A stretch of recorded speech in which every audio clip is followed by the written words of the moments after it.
54 বছর গেল, এমন একজন প্রধানমন্ত্রীও আমরা পেলাম না, এমন একজন প্রেসিডেন্টও পেলাম না যিনি নামাজ পড়াবেন দূরের কথা, সূরা কিরাত সহি শুদ্ধভাবে পড়তে পারে। যাদেরকে আল্লাহ ক্ষমতা দান করবেন তাদের 1 নম্বর কাজ হলো তারা নামাজ কায়েম করবে।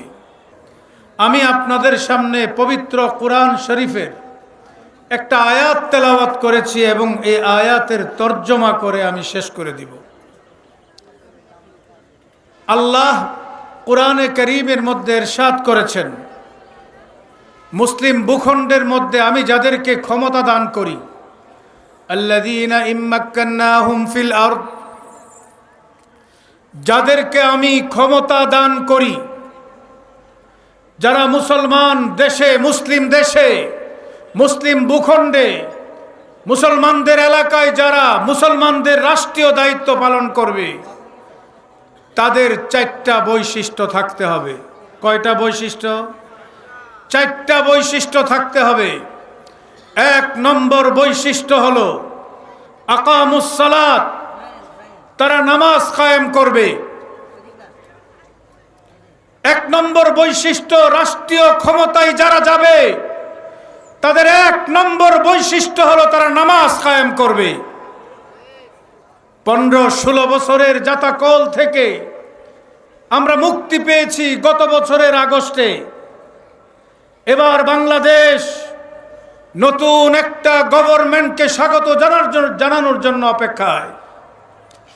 আগামী ফেব্রুয়ারিতে জাতীয় নির্বাচন হবে। সেই নির্বাচনে কারা নির্বাচিত হয়ে আসার যোগ্য এটার জানার দরকার আছে না নাই? জোরে বলেন, জানার দরকার আছে না নাই? আল্লাহ বলছেন, যারা মুসলিম ভূখণ্ডের শাসন কার্য পরিচালনা করবে, যাদেরকে আল্লাহ ক্ষমতা দান করবেন, তাদের 1 নম্বর কাজ হলো তারা নামাজ কায়েম করবে। দুর্ভাগ্য, বাংলাদেশের 54 বছর গেল, এমন একজন প্রধানমন্ত্রীও আমরা পেলাম না, এমন একজন প্রেসিডেন্টও পেলাম না যিনি নামাজ পড়াবেন দূরের কথা, সূরা কিরাত সহি শুদ্ধভাবে পড়তে পারে। কথা ঠিক না বেঠিক? সূরা কিরাত শুদ্ধ করে পড়তে পারে এমন একজন রাষ্ট্রনায়ক আমরা পাই নাই। সুতরাং আগামী দিনে যারা বাংলাদেশের ক্ষমতায় আসবে, যারা বাংলাদেশকে শাসন করার স্বপ্ন দেখে, তাদের 1 নম্বর যোগ্যতা তারা নামাজ নিজেরা পড়বে, উম্মতে মুসলিমাকেও নামাজের ইমামতি করবে। সেই নামাজ পড়ানোর যোগ্যতা, নামাজের ইমামতির যোগ্যতা তাদেরই আছে যারা আলেম সমাজ, যারা উলামায়ে কারাম, তারা নিজেরাও নামাজ পড়ে উম্মতকেও নামাজ পড়াতে পারে। সুতরাং আগামী নির্বাচনে আলেম উলামা যেখানে থাকবে, ইসলামী নেতৃবৃন্দ যেখানে থাকবে, যারা একদিকে রাষ্ট্রের পার্লামেন্টের মেম্বার হবে, অন্যদিকে তারা জামে মসজিদের ইমাম হবে। যিনি বাংলাদেশের প্রধানমন্ত্রী হবেন তার যোগ্যতা থাকবে তিনি বাইতুল মুকাররমের খতিব হবেন। যিনি আপনাদের এলাকার এমপি নির্বাচিত হবেন তিনি এই এলাকার বড় মসজিদের খতিবের যোগ্যতা রাখবেন। এমন নেতাদেরকে সংসদে পাঠানোর দরকার আছে না নাই? তারা হলো কারা? তারা হলো আলেম সমাজ, তারা হলেন উলামায়ে কারাম। আগামী নির্বাচনে আমাদের স্লোগান হবে, আলেম উলামা যেখানে আমরা আছি সেখানে, আলেম বিদ্বেষী যেখানে আমরা নাই সেখানে। কথা ঠিক আছে? এজন্য আমরা বলেছিলাম বাংলাদেশের জাতীয় শিক্ষা ব্যবস্থার এমন একটা দুর্দশা, এই শিক্ষা ব্যবস্থায় সর্বোচ্চ বিদ্যাপীঠ থেকে শিক্ষা গ্রহণ করার পরেও একজন মানুষ 4 রাকাত নামাজ সহি শুদ্ধভাবে আদায় করবে এমন শিক্ষা আমার দেশের শিক্ষা ব্যবস্থায় নাই। কথা ঠিক না বেঠিক?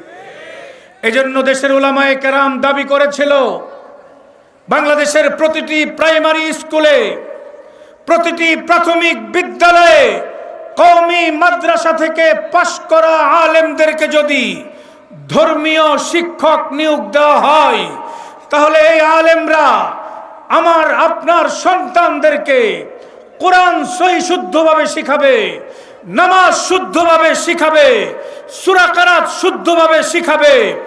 আপনার ছেলে স্কুলে পড়ে ডাক্তার হবে, ইঞ্জিনিয়ার হবে, আইনবিদ হবে, প্রকৌশলী হবে, কিন্তু সে আপনি ইন্তেকালের পরে আপনার জানাজার নামাজের জন্য কোনো হুজুরের দরকার হবে না।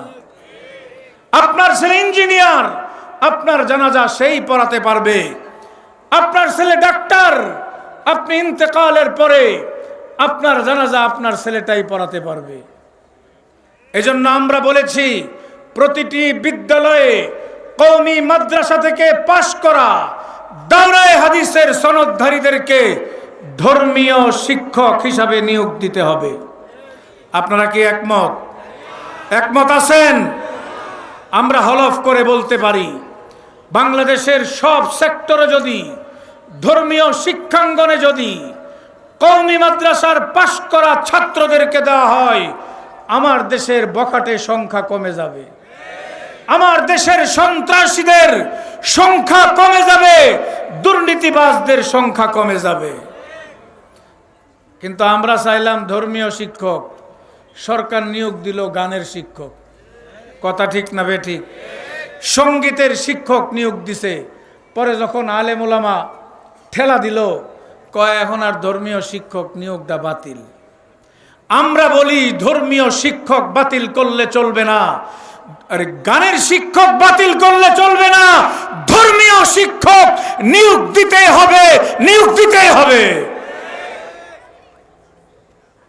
এজন্য আমরা বাংলাদেশের সব স্কুলে ধর্মীয় শিক্ষকের নিয়োগ দেওয়ার দাবি জানাই। তারা যদি নিয়োগপ্রাপ্ত হয়, আগামী প্রজন্ম সোনার মানুষ হয়ে যাবে। আমি যেটা বলেছিলাম, যারা রাষ্ট্রীয় ক্ষমতায় যাবে, যারা রাষ্ট্রের দায়িত্ব যাদের উপর অর্পিত হবে আল্লাহর পক্ষ থেকে, তাদের 1 নম্বর যোগ্যতা, তারা নামাজ পড়বে। আর নামাজের যোগ্যতা আছে আলেমদের। সুতরাং রাষ্ট্রীয় ক্ষমতায় যাওয়ার সবচেয়ে বেশি যোগ্য কারা? জোরে বলেন কারা? আলেমরা। আলেম উলামাদের সাথে আগামী নির্বাচনে থাকবেন তো ইনশাআল্লাহ? কারা কারা থাকবেন হাত তুলেন। স্লোগান হবে আলেম উলামা যেখানে, আলেম বিদ্বেষী যেখানে। আল্লাহর কোরআন বলে 2 নম্বর যোগ্যতা বৈশিষ্ট্য হলো ওয়াতাউজ যাকাত, তারা যাকাত প্রদান করবে। দুর্ভাগ্য বাংলাদেশের, ব্রিটিশরা 200 বছর শাসন করলো, 24 বছর শাসন করলো পাকিস্তানিরা, 54 বছর শাসন করছে বাংলাদেশের বিভিন্ন গভর্নমেন্ট। আমার দেশের অর্থনীতি এখন সুদ ভিত্তিক, জাকাত ভিত্তিক না। কথা ঠিক না বেঠিক? আল্লাহর কোরআনে আল্লাহ বলছেন ইয়ামহুল্লাহুর রিবা ওয়া ইয়ারবিস সাদাকাত, যাকাত ভিত্তিক, সুদ ভিত্তিক অর্থনীতিকে আল্লাহ ধ্বংস করেন, যাকাত ভিত্তিক অর্থনীতিকে আল্লাহ প্রবৃদ্ধি এবং সমৃদ্ধি দান করেন। আমাদের দেশে সুদ ভিত্তিক অর্থনীতি, এই অর্থনীতির কারণে বাংলাদেশ প্রতিটা বছর যায় বাংলাদেশের ঘাড়ের উপর ঋণের বোঝা বাড়ে। কথা ঠিক না বেঠিক? ঋণের বোঝা বাড়ে।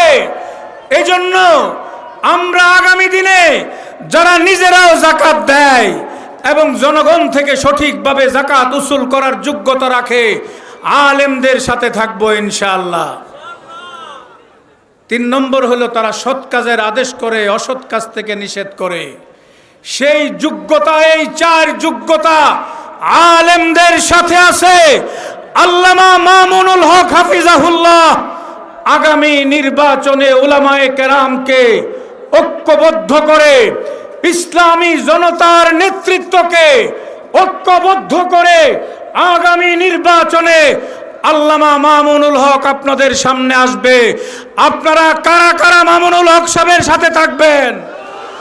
এই এলাকায় রিকশা মার্কার প্রতীকে আপনাদের এমপি নির্বাচনে আসবে মামুনুল হকের প্রতীক হলো রিকশা। এই রিকশা মার্কার সাথে কারা কারা থাকবেন? নারে তাকবীর! আল্লামা মামুনুল হক সাহেবের আগমন।